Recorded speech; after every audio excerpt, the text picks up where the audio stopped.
Hey y'all, welcome to Geeking Out, the podcast about all geeky aspects of software delivery, DevOps, observability, reliability, and everything in between. I'm your host, Adriana Villela, coming to you from Toronto, Canada. And geeking out with me today is Luiz Aoqui. Welcome, Luiz. Hi, Adriana. Nice to be here. Thank you for having me. Thanks for coming. Where are you calling in from today? I'm calling from Toronto as well. So woohoo! representing. Fellow Brazilian in Toronto. Awesome. Lots of us here. Yeah, there are lots of us here. So we're going to start off with some lightning round questions before we get into the meaty bits. So let's get ready. Be prepared.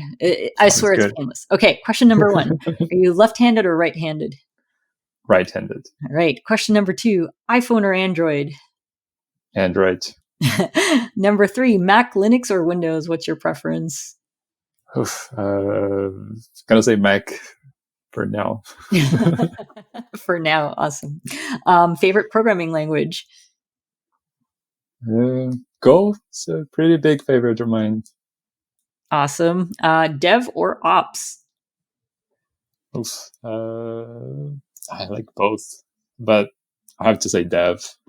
Cool. No wrong answers. JSON or YAML? On the two. I think I'll pick YAML. Just more friendly. Fair enough. I hate the lack of dangling commas on JSON. Yeah, I agree. I hate that too. And then finally, do you prefer to consume content through video or text? Text. Yeah, I get very distracted watching videos. Yeah, same. Awesome. You survived the lightning round. By the way, I should mention we had someone on here who, when I asked her JSON or YAML, she said HCL. Yes, that's what I had in the back of my mind. Like, I only have 2 options, so better. So I thought that was pretty funny when she mentioned that. And then I thought of you because for those who don't know, Luiz works at HashiCorp. He is a Nomad developer. So so HCL fits well into the type of work that you do. So I wanted to start off, with you being a Nomad developer. Tell us a little bit, like for folks who aren't familiar with Nomad, tell us a little bit about what Nomad is. Sure. Yeah, so Nomad is a workload orchestrator, and I know that doesn't mean a lot to many people. So the goal of an orchestrator is to basically get your assets. So like your developer team build things like Docker images, binaries, Java jar files, whatever. So like they produce some kind of artifact out of source code. And then you have like your infrastructure team that is responsible for running your infrastructure, building servers, configuring machines, all of that. And then in the far end, you have your users that are trying to access your product, trying to access your application. And then the orchestrator sort of sits between your development team and your infrastructure team to make sure that whatever artifacts gets produced, it's running on those machines. So it helps finding where to run things, so like figuring out what's the best server to run this application, or like doing things like upgrading and deployments and like all the sort of like life cycle management of your application. That's the job of the orchestrator. That's what an orchestrator does. Awesome. And and I think that's such a great way of explaining what an orchestrator does. Because, for folks who are familiar with Kubernetes, I mean, Kubernetes is an orchestrator as well, specifically for containers, whereas Nomad gives you that breadth of pretty much orchestrate anything, more or less. But it is very easy to kind of forget all of the gnarly things that happen behind the scenes in these orchestrators, like all the hard work that they're doing in order for them to operate seamlessly. I've played around with both Kubernetes and Nomad, and I have to say, like, one of the things, like starting on the Kubernetes side and then moving to Nomad was actually a lot easier because you kind of dealt with the complexity of Kubernetes.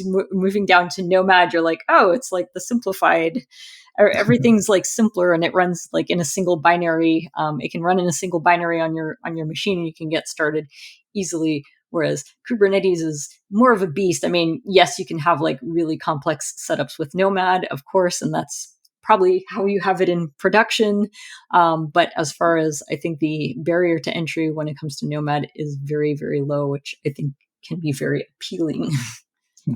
Yeah, complexity is an interesting discussion because like complexity sort of means different things for different people. I think when, thinking specifically on like this Nomad versus Kubernetes discussion, I think there are a few things to consider. Is like when you think about complexity of adoption, let's say like when you start, if you starting from like a managed service for Kubernetes, like EKS, GKS, EKS, that's like one click, and then you have a cluster. So like, oh, there's no complexity there. And that's how most people nowadays consume Kubernetes, is through a managed service. So like that almost like basically removes the barrier of entry for those that are able to use a managed service, of course.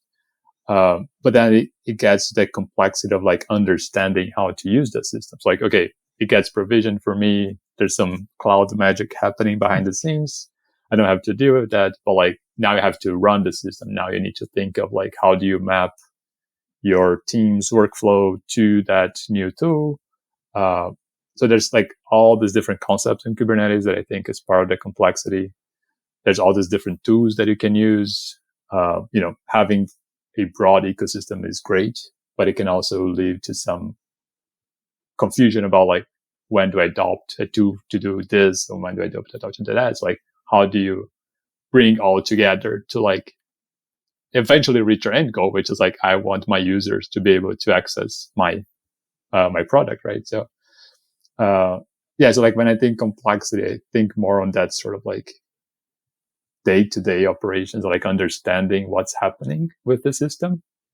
And I think that's like when sort of Nomad becomes simpler, just because it has like a smaller surface area for people to interact. You write your job, you run your job, and there you go. But like stepping back a little, the complexity of Nomad comes in on the deployment part, because you don't have a managed service of sorts. Like, okay, now you need to understand what are Nomad agents, what are Nomad servers. Now you need to manage their state. Now you need to manage upgrades, and this can get complex in that sense. So I think like that discussion of complexity, I find it very interesting, just because of this duality of like, okay, what am I trying to do? Am I actually running the cluster? Am I actually like just using it and somebody is provisioning for like, nowadays we call the platform teams. Like, is there a platform team running a cluster for me? And so, yeah, it's like, is it like, is Nomad simpler than Kubernetes? Like, yes, depending on what you like, depending on where you're kind of like, depending on what complexity you're talking about. Yeah, that's so true.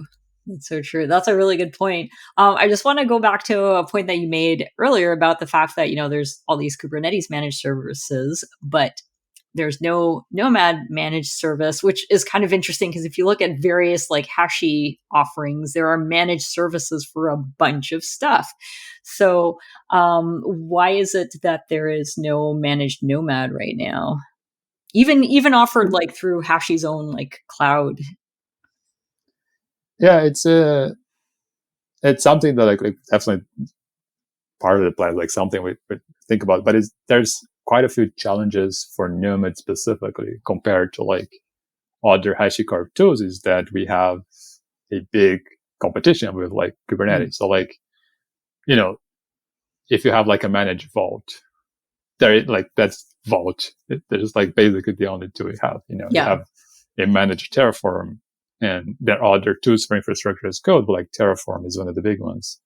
For Nomad, this competition is much stronger in that sense, where you're like, so that's like most like my personal opinion, but like thinking of a managed Nomad service versus a managed Kubernetes service, it gets into the point of like how much value that actually becomes, because part of the like the benefits of Nomad is the flexibility. Mm-hmm. and the flexibility of running different environments, flexibility of running different workloads. But those workloads sort of need to have control over infrastructures. Like Mm-hmm. I want to use Podman, so like I need machines that have Podman installed, Ah, okay. or Got like it. going back to that discussion of like managed versus self-hosted, it's a spectrum, right? So like if you go to manage, it's simpler to operate, Yeah. but it's probably more expensive, and you also lose flexibility. Right. Whereas in Right. self-hosted, it's harder to manage, but you get flow flexibility and probably cheaper. So there's like that aspect that sort of like we need to figure out. There's also some things to consider about costs and things like that, because like if you have like a managed Kubernetes service on AWS, AWS is sort of taking the hit of like they can sort of discount the compute because they run the compute. Yeah. But now if you have like an external managed Nomad, you need to account for the price of that service plus whatever infrastructure you're using. And so it kind of becomes like a pricier solution. Right. Right. Right. And so like figuring out the business part of that sort of like can also be a little challenging as well. So like there's all of these little things to consider. But I have to see what happens in the future. That's a really great explanation. Thanks for clarifying. Another thing that I wanted to ask you about is, I think like one of the big things that like Kubernetes has that you don't see, I don't think a direct translation for in Nomad, is that you've got the whole Kubernetes operator concept. Whereas, as far as I know, there isn't that concept quite in Nomad. I've seen a few blog posts where people try to replicate it to a certain extent, but it's not quite the same thing. Can you comment a little bit about that? So that's a very sort of common question to see. And I think there's like this idea that you need to think about that like operators is just a pattern that you can implement in pretty much anything. So like the idea of like listening for events and responding to them. And that's something you can do with Nomad. And it's actually a few projects that I've seen do that. I was Googling for the name. There's a project called Nomad Ops that implements like the operator pattern in Nomad Mm-hmm. using some of the functionalities we built. Um, there's also a company called Koyab. They are like a platform as a service company that they use the operator pattern, and they have a library called K Reconciler, I think it's called, that like Mm-hmm. helps you build this sort of operator paradigm functionalities. But it's also important to like think that on Kubernetes, where it's not just operators that are the main thing. Like when you talk about operators, you're always associated with like a CRD because that's like the data. So you have operators being the logic, CRDs being the data, and that sort of helps guide your end goal is sort of based on those two concepts. So in Nomad, you can do the operator. We're building things that can help you do that sort of things. Like one of the challenges, like how do I access the Nomad API from my task? Um, and we're building like now we have like a socket that you can use to talk directly with the API. We're building like workload identities, so you don't have to worry about ACL tokens or anything like that. It's like we're building things that help people create this sort of operator paradigm in Nomad. But the CRD sort of becomes a bit of a challenge because we don't have that concept of like as extensible as Kubernetes Yeah. has. Uh, but like you can sort of have that for like Nomad variables and things like that. You can kind of get around Right. Right. those those challenges. But I think there's no like another point of CRD is that they're sort of standardized, right? So like let's say the Prometheus operator expects to have this or generates specific CRDs, and then like a Grafana operator can sort of rely on those CRDs to do stuff automatically. So this type of standardization, we don't quite have that yet. Right, right. Interesting. That's really cool. I'll definitely be sure to put those two projects that you mentioned in the show notes for folks to refer back to those. Another thing that I wanted to touch upon, because I believe you and I talked about the fact that there was a new version of Nomad that just came out. So, what version just came out, and what are the exciting things that we can expect to see in Nomad? So Nomad 1.6 just came out, and the main feature is called node pools, and it's something that I worked on. So apologies for any bugs, but the the idea of node pools is that it allows you to create sort of like segment your clients into groups, into pools. So a bit of like Nomad background very quickly. So like you have two types of machines in Nomad cluster. You have a servers. It's like your control plane. They do the scheduling. They store state. They sort of do all the global view things of your cluster. And then you have clients. They're like talking to the servers to get information about what that specific client needs to run. So the client is sort of the data plane, is the component that actually run things. So it actually runs your Docker containers, your jar files, whatever. Um, and so one of the challenges we've had in the past with Nomad is that it's very hard for you to sort of uh, associate a group of, but let's say I have a group of clients that I want to run my, uh, I don't know, my backend services. And you can do something like create a constraint that says, okay, my backend service only runs on my own machines that have this specific metadata. But doing the opposite is kind of hard because constraints are like you need to tell a job what the constraint is. But in order to sort of prevent others from accessing those same machines, you need to create like a negative rule. So you have to say, okay, this machine, this job runs on these machines, Mm-hmm. but every other job is forbidden from accessing those machines. So you Right, right. sort of have that like dual constraint type of thing. So it's like it's very hard to manage that to get like a consistent scheduling outcome because of like if you forget a constraint rule, now your job is running somewhere that it wasn't supposed to be. So if node pools, you can put a new configuration on each client saying which pool it belongs to. And then on your job, you'll say, okay, this job runs in this pool. And now only jobs in that pool will access those clients, and those jobs will only run in those clients. So you kind of create a sort of segmented part of your infrastructure Okay, that is okay. reserved for specific jobs. Got it, got it. So it's kind of I want to say it kind of what you were describing, like without the node pools, kind of reminding me of like Kubernetes node taints, where you can say Mhm. like what can run where. Like the idea is to have like a very simple solution. So it's like Yeah, this node is in this pool, this job runs in this pool, and yeah, yeah, yeah. that's all you have to do. That makes sense. So there's not a whole lot of configuration that you have to do. Um, and in addition to like having this sort of segmented view of infrastructure, node pools can also hold configuration. So they are like Ah, they're a first class concept in Nomad. okay. Unlike so for example, one of the workarounds people used to do to get around this like this constraint problem is to use data centers.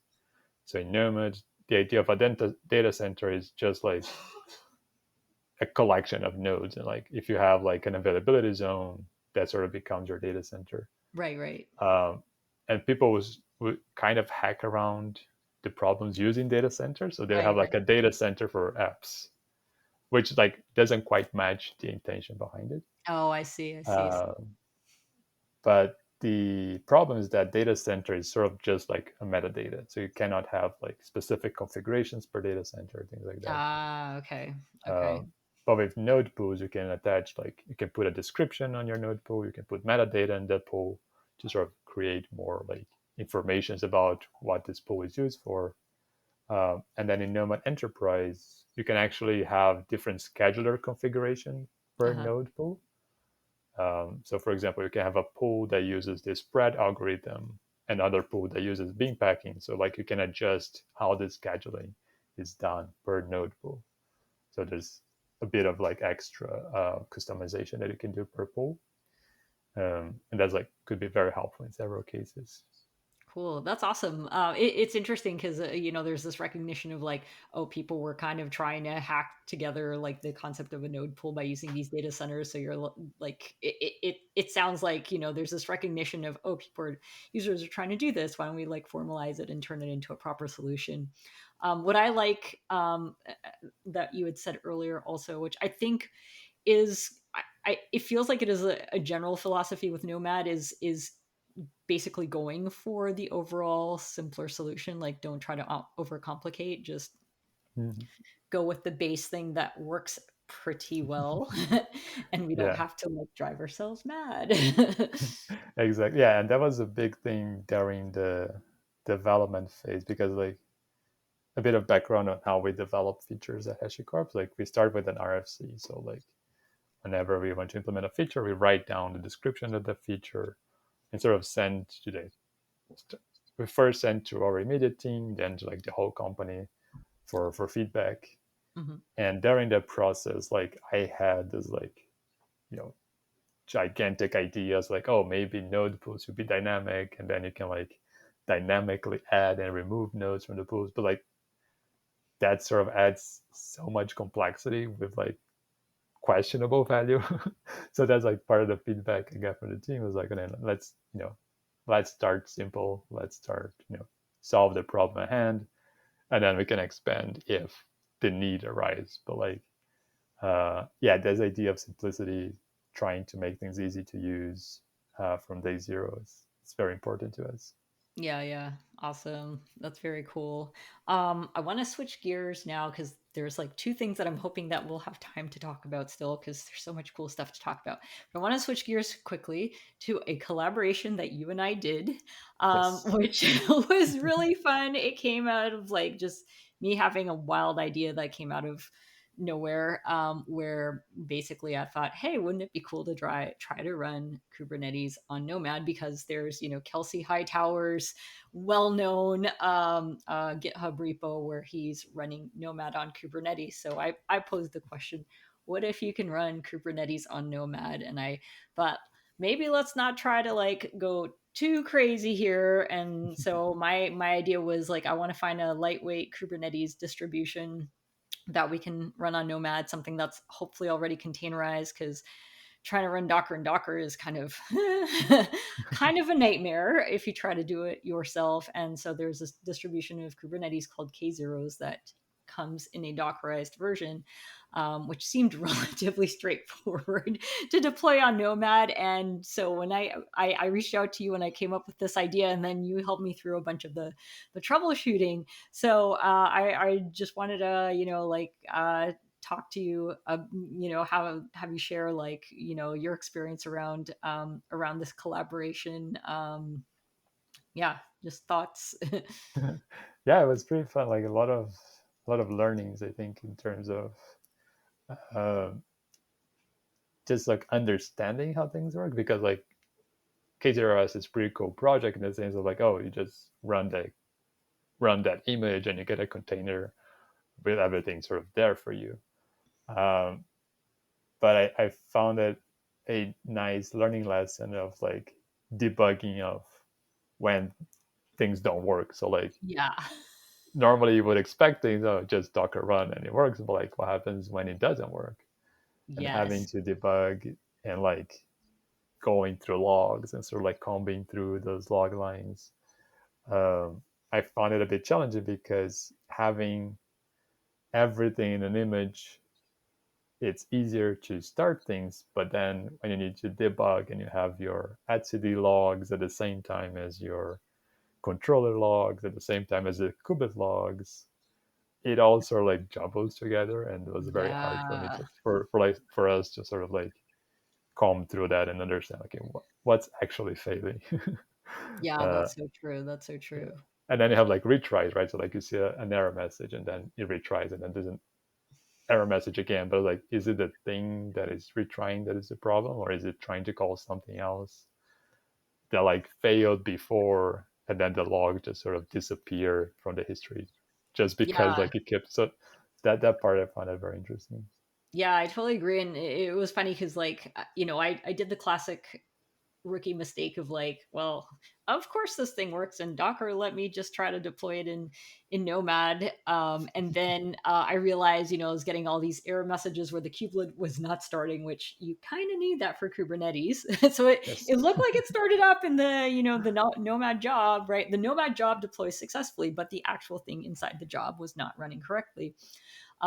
So I neglected to try to run the K0s locally on Docker, and then discovered like a bunch of stuff where initially we were running into all sorts of issues too, because like running on M1 Macs, everything is special. Like I love having an M1 Mac, but my God, there's like all these like little annoying considerations, and so that made it extra complicated. But then once we got it running standalone in Docker on the M1, then we were able to port it over. And it was interesting because, like, for me, I always like to try everything in HashiCorp, which is like this full-fledged, Nomad environment where you have like Nomad, Vault, console all running together, but it's provisioned using Vagrant.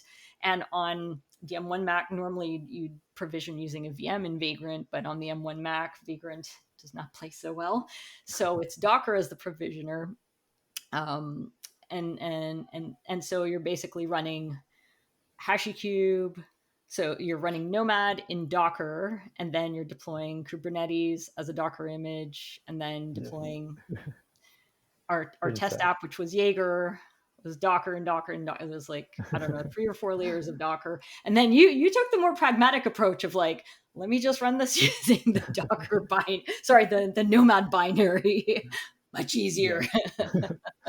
Yeah, that's normally like whenever, and that applies like several scenarios. Like we have like, when a GitHub issue shows up, it's people like describe their entire cluster and environment and give us like a ginormous job file. And usually my first step is like, hey, I need to reduce this. Like you need to boil down to like, It's so true. what's the actual problem. So like, okay, let's try to remove, let's say, half of the job that I don't care about. Yep, yep. Let's try to like, let's just run a dev agent, see if that sort of reproduces the issue. So like normally my first step is to like reduce as much as I can and then start adding things. Um, so yeah, it's like, I don't know, dev agent for me in Nomad is like my my direct go-to. Like anytime I need something in Nomad agent dev, and start Yeah, from there. I think that is a very sound approach. Yeah, reduce the noise as much as possible, and then start building back up until you like figure it out. This is the wall I actually hit. So yes, lesson learned to y'all. I should know better. I've been doing this long enough that I have found myself in situations where I want to do everything all at once, and then I'm like strip, strip, strip, strip, strip. All the things until you get Yeah. to the actual problem. So yeah, but this was a fun little collaboration. And then there was one component. What was it? The Cgroups, The where namespace. yeah, the Cgroups namespace, where there was a Docker configuration that Nomad did not support, and so this is where it helps knowing somebody that works on Nomad because Louise was able to make like uh, a little fix to accommodate. It's not part of the Nomad product, so you will not find this as part of standard Nomad. This was just so that we could see if we could get this running with this config. So Yeah, that part was very, because like on the surface it's like, oh, it's like configuration value that you pass to Docker run. So like on the Docker CLI, it's just a flag that is set. But what it actually does, it's like much deeper onto like the environment that you're running. So it's I forgot the exact flag. I think it's cgroup ns, and then yeah, you I need to think put that's the right one. host. Um, but the tricky that is that Docker and cgroups, they do like weird stuff that Nomad sort of needs to work around that to make some of the Nomad things work. So for example, resource isolation. Nomad uses cgroups to sort of enforce that no matter what task you're running, no matter if it's a Docker container, a binary, a jar file, we use the cgroups because like that's the common layer. but the way that Docker does things, it kind of hides that from you. So you as a developer sort of needs to work around all the things that Docker does with Cgroups to get that to work. And so even though it works, that configuration, it's kind of dangerous in the sense that it can lead people to break other stuff without realizing. And so that's like, yes, we should support this, but not this naive approach that I did. Yeah, yeah. Uh, Luckily, it's just such a sort of like common problem that like we'll probably have a better C group handling in the future release. And once we got that, then we'll be able to to support that feature. But for now, it's on my sad unmerged PR. But it's interesting because it was a good learning, right? Because it was like, hey, we got this to work with this special unmerged PR, but then it kind of led to more questions, right? Like, Yeah, and I think this is a really great lesson for anyone, whereas like yeah, this might seem like, oh, this is an easy solution, but what are the repercussions? And that's why pull requests exist. exactly. Yeah, So that we can mitigate against like weird things happening, because you just simply do not know like what the side effects are going to be from like, oh, I added this little flag, what's the worst that could happen, right? So anyway, it was a really cool side project. I'll provide a link to the blog post where I detailed our adventures in the show notes. nice. And then the final thing that I wanted to talk about, because when you were on Call Me Maybe, it was one of the reasons why we brought you on, was to talk about how you had played around at one point as part of a hack week to try to add hotel instrumentation to Nomad Core, and this was, I guess, over a year ago. Mhm. So I was wondering if you could talk about like what you've learned a year on, what the status of that is right now. Cool. Yeah, that was still pending. I would say it's a very like side project of mine, just like an exploration. Uh, but I think, and I think like I try at least 3 times now, try to get some open telemetry into Nomad. And every time I learn something new, which is great, and sort of like builds on top of the previous attempt. So like a bit of history is like my first attempt was sort of a very big view of like I want to instrument whole Nomad. I want to be able to create this sort of trace and spans from like I submit a job, that job gets scheduled, that gets picked up by a client, and like that client starts a test driver, and the test driver calls like Docker to start. Like I wanted the whole flow as like a trace and spans and all of that. Um, that turned out to be a terrible idea just because it's not. I want to say it's not doable, but it's like it takes a lot of code changes to get to that point. So that's the first learning is like don't try to do everything at once. Um, and then my second attempt was more focused around not exactly open telemetry in Nomad per se, but like helping people using open telemetry and running things in Nomad to get information. So it was now I forgot what the name of that component is, but it's like a way for if you have an application that uses the OpenTelemetry SDK to automatically pick up information from nomads, like the allocation Oh, okay. ID, the job name.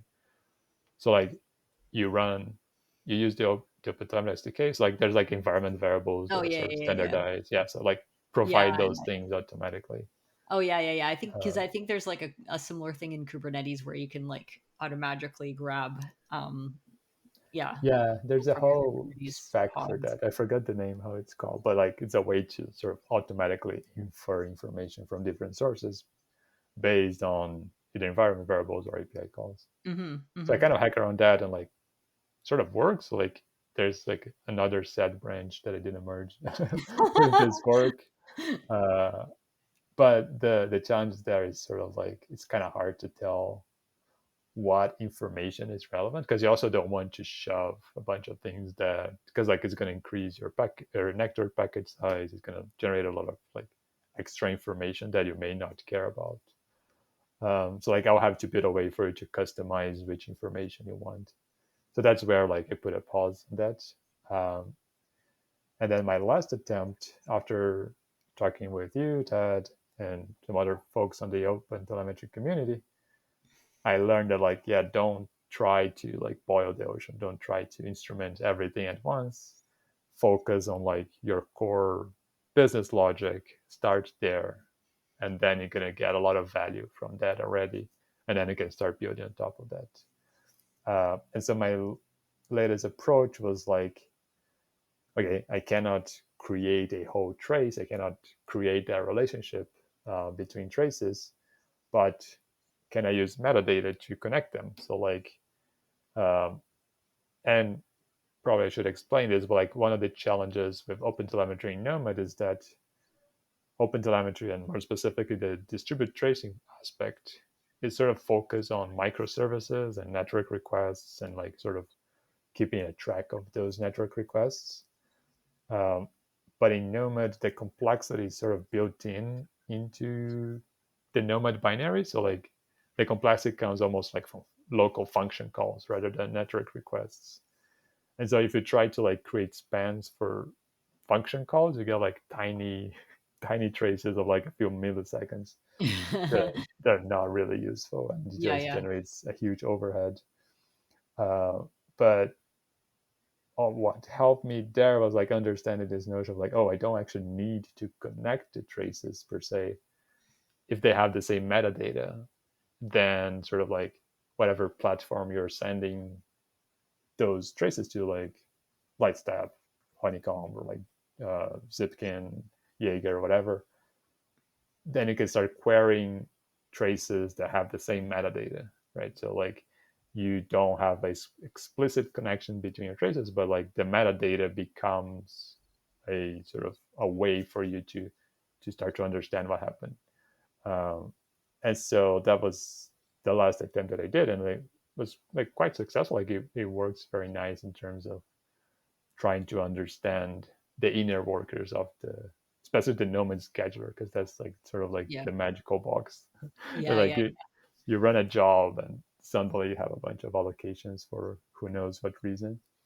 Um, and so like my goal was like trying to understand what happens in there, because like if you look at the source code for Nomad, if people, people that know Go would like to like get an adventure, search for a function called compute group in Nomad's GitHub and try to understand the function, and then come explain to me once you once you understand, because that's like is the function that gets a job and generates the allocations. So like it Mhm, looks at the clients, looks at like what allocations already exist, and it's sort of like the central point of all Nomad features, more or mhm, less.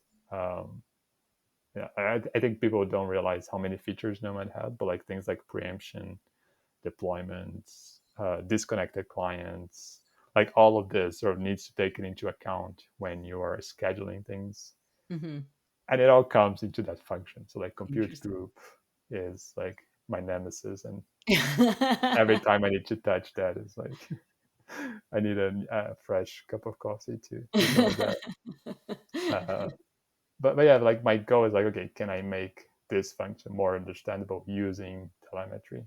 Right, right. Um, and it sort of like it helps in quite a bit in some ways, but there are things that like no, this process is just complex, so this you kind of need to embrace that sometimes. Yeah, yeah.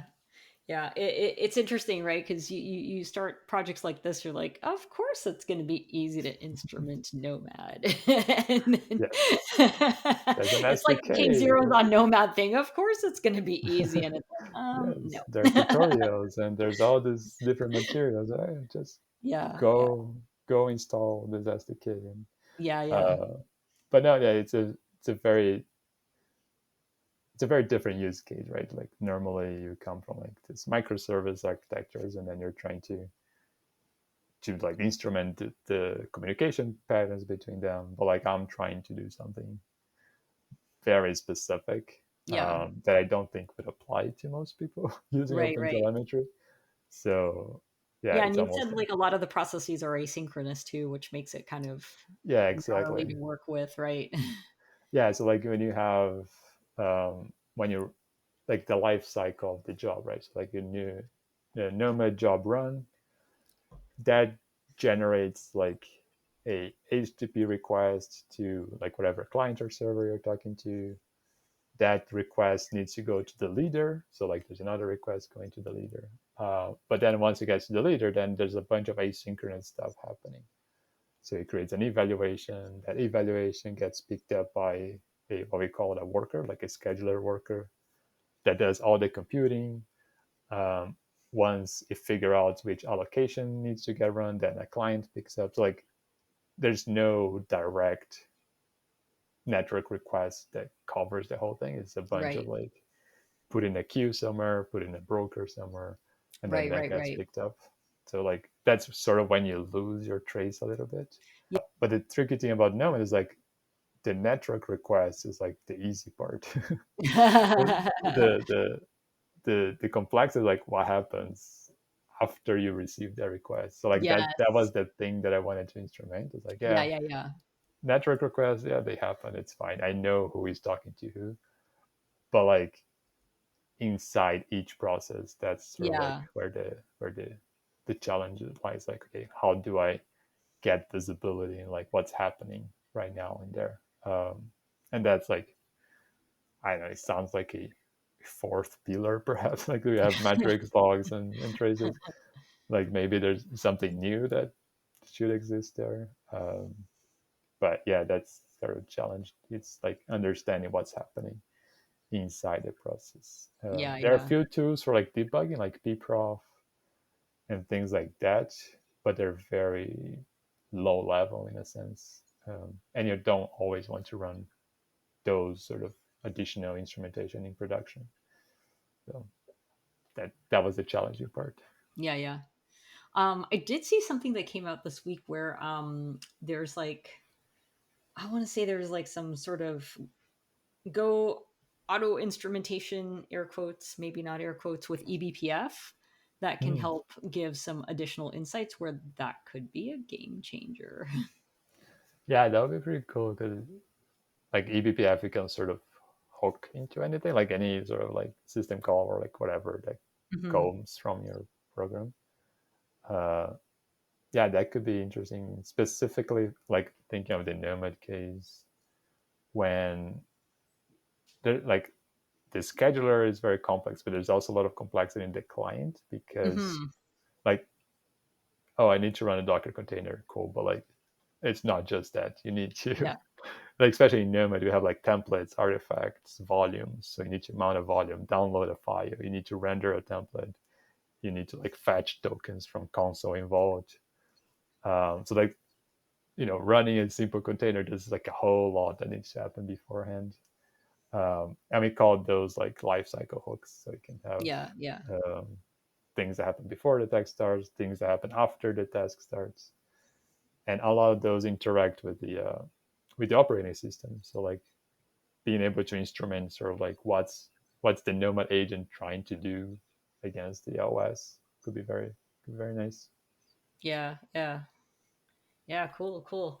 I think there's definitely like more work to be done in that area, but I'm glad that you've been you've continued experimenting, even if it's not gone maybe as far as you would like. I think it's still progress. So Yeah, it's all learning. Like I think it it's helps. awesome. It's awesome. Yeah, like different something different. I guess it's like something Yeah. different to learn, something different to. It's always good to keep up to date with what's happening, and a lot of people are starting to adopt OpenTelemetry more. Um, so even if never comes that OpenTelemetry is integrated into the Nomad core, but like I think it's helpful to at least understand because my target audience will maybe use OpenTelemetry on their stuff, and like whenever I talk to them, like I sort of need to understand what they are doing and how Yeah. things work. Like I don't know if somebody comes and open a niche and saying, "Oh, like trying to run the OpenTelemetry collector in Nomad," like I would need to know what they mean, and like Yeah, having yeah. this sort of explorations there is very helpful. Yeah, absolutely. Cool, cool. Well, we have come up on time. We could keep talking about this forever, honestly. But so we'll have to have you back again. Thank you so much, Louise, for joining today, for geeking out with me. Y'all don't forget to subscribe and be sure to check out the show notes for additional resources and to connect with us and our guests on social media. Until next time. Peace out and geek out. Geeking Out is hosted and produced by me, Adriana Villela. I also compose and perform the theme music on my trusty clarinet. Geeking Out is also produced by my daughter, Hannah Maxwell, who incidentally designed all of the cool graphics. Be sure to follow us on all the socials by going to bento.me/geekingout.